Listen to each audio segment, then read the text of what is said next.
ပါရှင်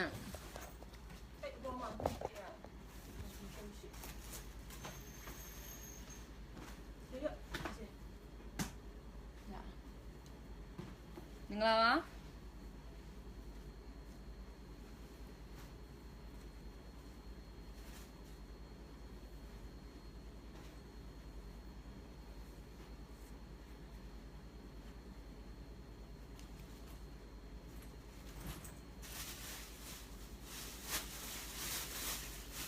အဲ့ဒီအင်ကြီးလေးပြီးသူတို့လှလာလို့မေးလိုက်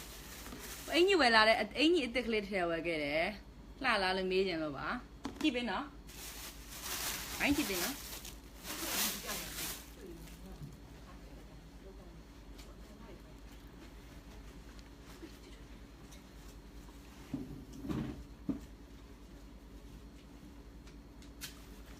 ဒါလေးပါ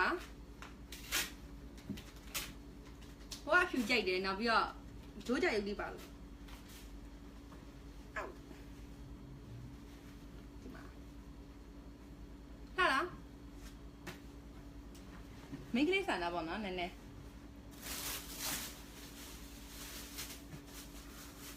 ဟုတ်မင်္ဂလာပါရှင်ဒီဘက်ဟို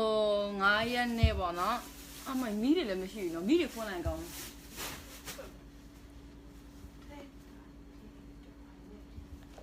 ညီမနှစ်ယောက်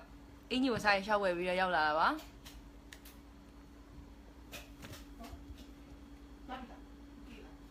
မီးမပွင့်သေးတာဘယ်နာမီးမှမလဲနာမီးလိုက်ရှာတာဟုတ်တယ်